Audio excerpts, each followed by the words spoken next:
Hello everyone, I welcome you all to GK ocean YouTube channel. आज हम लोग science से कुछ बहुत ही इंपॉर्टेंट क्वेश्चन को डिस्कस करेंगे और ध्यान दीजिएगा, ये क्वेश्चन ऐसे हैं जो कि बार बार एग्जाम में पूछे गए हैं। इससे पहले साइंस से कुछ बहुत ही इंपॉर्टेंट क्वेश्चन ऑलरेडी अपलोडेड हैं। कुछ इंपॉर्टेंट वीडियोज़ के लिंक मैंने डिस्क्रिप्शन बॉक्स में लगा रखे हैं, तो आप उन वीडियोज़ को ज़रूर देखिएगा। तो चलिए हम लोग अपना आज का डिस्कशन स्टार्ट करते हैं। आज का हमारा पहला क्वेश्चन है, एज़ यू कैन सी, ये क्वेश्चन एग्जाम में बहुत बार पूछा गया है। इसके अलावा भी ये क्वेश्चन कई बार वनडे एग्जाम में पूछा गया है। क्वेश्चन है, निम्नलिखित में से कौन सा हास्य गैस यानी कि लाफिंग गैस के रूप में प्रयुक्त होता है? There is 4 option given: nitrous oxide, nitrogen dioxide, nitrogen trioxide and nitrogen tetra oxide. And the correct answer of the question is option number A, nitrous oxide. ठीक है, nitrous oxide is the correct answer. Nitrous oxide का formula होता है N2O। ठीक है, N2O। और nitrous oxide को हास्य गैस यानी कि लाफिंग गैस भी कहते हैं। इसे सूंघने पर हंसी आती है। इसे शल्य क्रिया के समय निश्चेतक यानी कि एनेस्थीसिया के रूप में प्रयोग किया जाता है। वीडियो आपके लिए हेल्पफुल हो तो वीडियो को लाइक एंड शेयर ज़रूर करिएगा। नेक्स्ट क्वेश्चन है, अभी मैंने आपसे डिस्कस किया था, डॉक्टरों द्वारा एनेस्थीसिया के रूप में प्रयोग होने वाली हास्य गैस यानी कि लाफिंग गैस कौन सी है?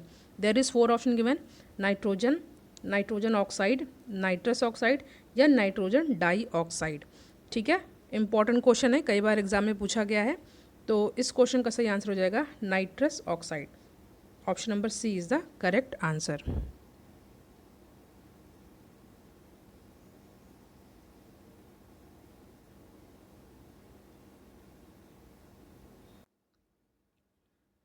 अगला क्वेश्चन है आपके सामने, गोताखोरों के सांस लेने संबंधी क्रिया में उपयोग की जाने वाली गैस कौन सी है?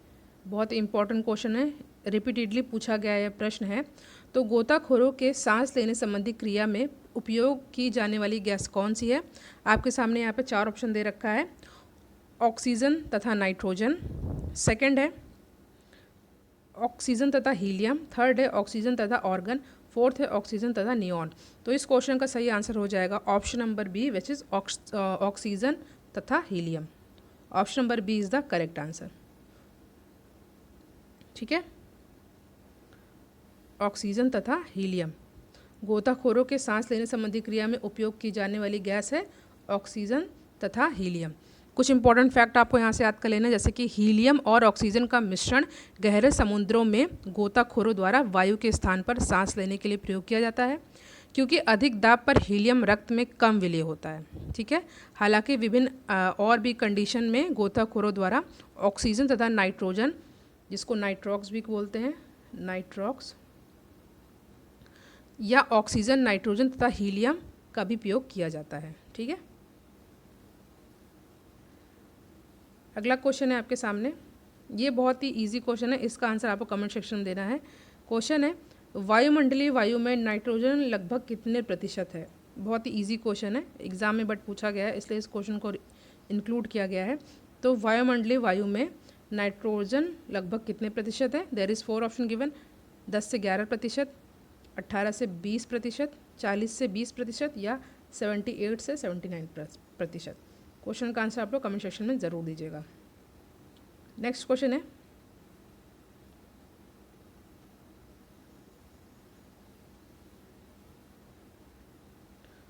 कौन गैसीय चक्र नहीं है? कौन गैसीय चक्र नहीं है? 4 ऑप्शन आपके सामने दिया है: नाइट्रोजन, ऑक्सीजन, कार्बन, हाइड्रोजन या इनमें से कोई नहीं। तो कौन सी गैसीय चक्र नहीं है? तो देखिए, नाइट्रोजन, ऑक्सीजन, कार्बन ये गैसीय चक्र है, हाइड्रोजन ये गैसीय चक्र नहीं होती है। तो option number D is the correct answer.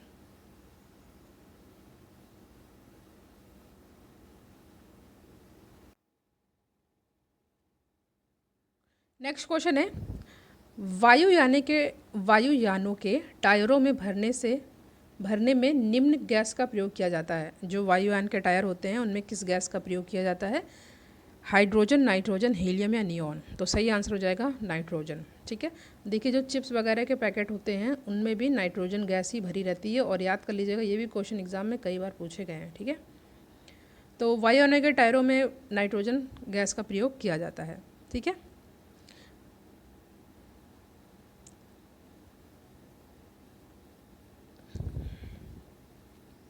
Next question है, कीट भक्षी पौधे जिस मृदा में उगते हैं उसमें किसकी कमी रहती है? मैग्नीशियम की, कैल्शियम की, जल की या नाइट्रोजन की? तो जो कीट भक्षी पौधे होते हैं जिस मृदा में उग जाते हैं वो, तो उनमें उस मृदा में किस चीज़ की कमी रहती है? तो इस क्वेश्चन का सही आंसर हो जाएगा नाइट्रोजन की कमी रहती है। ठीक है, नाइट्रोजन की कमी रहती है। इंपॉर्टेंट क्वेश्चन है, याद कर लीजिएगा। कीट भक्षी जिस मृदा में उगते हैं उनमें कमी रहती है नाइट्रोजन की। ठीक है, option number C is the correct answer. देखिए, नाइट्रोजन पौधे की वृद्धि के लिए बहुत ही ज़्यादा इम्पॉर्टेंट होते हैं। नाइट्रोजन की वृद्धि के लिए आवश्यक तत्व होता है नाइट्रोजन। ठीक है, कीट भक्षी पौधे प्रायः ऐसे स्थानों में पाए जाते हैं जहाँ की भूमि में नाइट्रोजन की कमी होती है, इसलिए ये कीटों को मारकर उनके शरीर से नाइट्रोजन प्राप्त करते हैं। ठीक है, नेक्स्ट क्वेश्चन है आपके सामने, वायु भरे गुब्बारों में हीलियम को हाइड्रोजन की अपेक्षा वरीयता क्यों दी जाती है? कई बार पूछा गया प्रश्न है ये।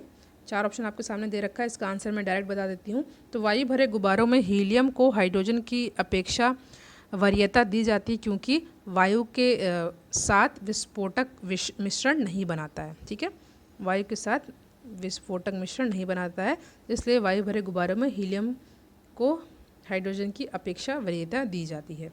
देखिए, हाइड्रोजन अत्यधिक ज्वलनशील गैस है तथा वायु की ऑक्सीजन के साथ बहुत विस्फोटक रूप से अभिक्रिया करती है। हीलियम गैस की गुब्बारों को उठाने की शक्ति हाइड्रोजन गैस की शक्ति का 92% ही होता है। ठीक है, परंतु हीलियम गैस की अक्रिय होती है तथा अज्वलनशील होने के कारण इसे वायु गुब्बारों में प्रयोग किया जाता है। नेक्स्ट क्वेश्चन है, ब्रोमीन होती है।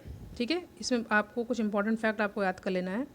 तो ब्रोमीन होती है क्या? 4 ऑप्शन आपके सामने दिया, ये रंगहीन है, ये भूरी ठोस है, अत्यंत ज्वलनशील है या लाल द्रव है?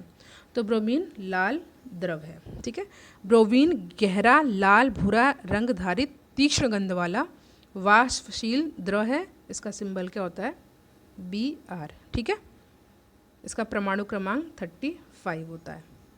ठीक है, और यह कमरे के ताप पर द्रव अवस्था में रहता है।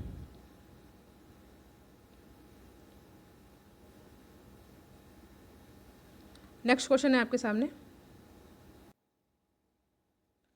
क्वेश्चन है, मृत मछली से निकलने वाली दुर्गंध किन यौगिकों के कारण होती है? अमीनो यौगिक, एल्डिहाइडिक यौगिक, नाइट्रो यौगिक या सल्फर यौगिक? तो मृत मछली में निकलने वाली दुर्गंध किन यौगिक के कारण होती है? ये होती है अमीनो यौगिक के कारण। तो option number A is the correct answer. ठीक है, अमीनो यौगिक।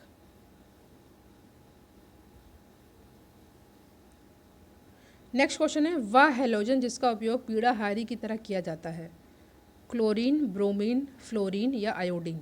तो वह हैलोजन जिसका उपयोग पीड़ाहारी की तरह किया जाता है वो क्या होता है? वो होता है ब्रोमीन। ठीक है, अभी डिस्कस किया मैंने Br, परमाणु क्रमांक 35।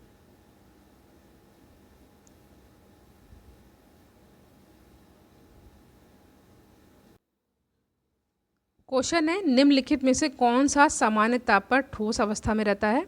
तो निम्नलिखित में से कौन सा सामान्य ताप पर ठोस अवस्था में रहता है? 4 ऑप्शन आपके सामने दे रखा है, क्लोरीन, ब्रोमीन, आयोडीन या फ्लोरीन। ठीक है, तो इस क्वेश्चन का सही आंसर हो जाएगा निम्नलिखित में से कौन सा सामान्य ताप पर ठोस अवस्था में रहता है? तो करेक्ट आंसर है आयोडीन। ठीक है, iodine is the correct answer. देखिए, आयोडीन एक नीले काले रंग का अपारदर्शी क्रिस्टलीय ठोस होता है। ठीक है, जिसमें चमक होती है।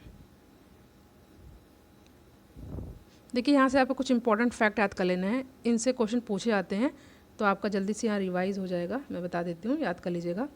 अम्ल का नाम है, ये किस में पाया जाता है? आपको पता है कि एग्जाम में इस तरह के क्वेश्चन पूछे जाते हैं। ठीक है, तो एसिटिक अम्ल पाया जाता है किस में? सिरका में। ठीक है, फॉर्मिक अम्ल पाया जाता है किस में? चींटी का डंक में। साइट्रिक अम्ल पाया जाता है नींबू, यानी जो खट्टे पदार्थ होते हैं जैसे संतरा हो गया, नींबू हो गया इत्यादि। और लैक्टिक अम्ल दही में। ठीक है, नेक्स्ट है, ऑक्जेलिक अम्ल पाया जाता है, ऑक्जेलिक अम्ल पाया जाता है पालक में। ठीक है, एस्कॉर्बिक अम्ल पाया जाता है आंवला में, सिट्रस फल में। और एस्कॉर्बिक एसिड यानी कि केमिकल नेम विटामिन सी का केमिकल नेम भी एस्कॉर्बिक एसिड होता है, याद कर लीजिएगा। विटामिन ए का होता है रेटिनॉल, ठीक है, रेटिनॉल।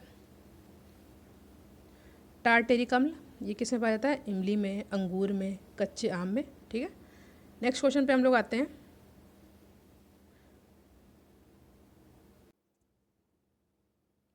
क्वेश्चन है, निम्नलिखित में से किसकी मात्रा अम्ल वर्षा में सबसे अधिक होती है? HCl, HNO3, H2SO4 या H2CO3? And the correct answer is H2SO4, ठीक है। देखिए, वातावरणीय प्रदूषण, इन्वायरमेंटल पोल्यूशन जो होता है वो औद्योगिक इंडस्ट्रियल जो वेस्ट होते हैं और प्रकृति में होने वाली विभिन्न क्रियाओं के फलस्वरूप उत्पन्न सल्फर डाइऑक्साइड तथा नाइट्रस ऑक्साइड गैसों के वायुमंडल में पहुंचकर ऑक्सीजन और बादल के जल के साथ रासायनिक अभिक्रिया करके क्रमशः क्या बनाती है? H2SO4 तथा HNO3, आपको पता ही है, और इसे ही अम्लीय वर्षा कहते हैं। इसमें H2SO4 होता है और HNO3 होता है, बट यहाँ पे HNO3 नहीं है, तो ऑप्शन नंबर यहाँ पे जो सी दे रखा है वही सही हो जाएगा, ठीक है। H2SO4 एंड HNO3, तो यहाँ पे H2SO4 is the correct answer.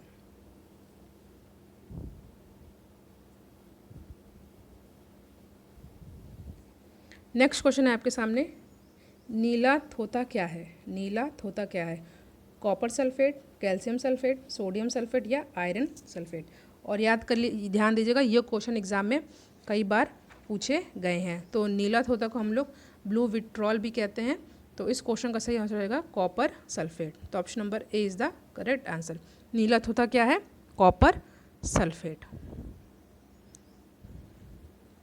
इसका फॉर्मूला आपको याद कर लेना है। नीला थोथा का क्या होता है? CuSO4 5H2O, ठीक है।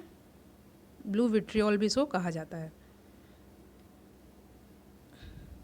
आज का सबसे इंटरेस्टिंग क्वेश्चन है ये। क्वेश्चन है, पानी की टंकी में फंगी को नष्ट करने के लिए इस्तेमाल किया जाने वाला रसायन कौन सा है? बहुत ही ज़्यादा इंटरेस्टिंग क्वेश्चन है ये। तो 4 ऑप्शन आपके सामने दे रखा है, nitric acid, zinc sulphate, magnesium sulphate या कॉपर सल्फेट। तो पानी की टंकी में जो फंगी को नष्ट करने के लिए जो इस्तेमाल किया जाने वाला रसायन है वो होता है कॉपर सल्फेट। कॉपर सल्फेट, और जैसे कि मैंने आपको बताया कि पानी की टंकी में जो फंगी यानी कवक होते हैं उसको नष्ट करने के लिए ब्लू विट्रियोल, जिसको हम लोग कॉपर सल्फेट भी कहते हैं, का इस्तेमाल किया जाता है, ठीक है। और यहाँ तक कि फसलों की सुरक्षा हेतु भी कवकनाशी के रूप में भी इसका प्रयोग किया जाता है। देखिए, इस क्वेश्चन का आंसर आपको कमेंट सेक्शन में देना है। क्वेश्चन है, बेकिंग सोडा का रासायनिक सूत्र क्या है? What is the chemical formula of baking soda? There is 4 option given. आपको इसका आंसर कमेंट सेक्शन में देना है। वीडियो आपके हेल्पफुल हो, वीडियो को लाइक एंड शेयर जरूर करिएगा। Thank you.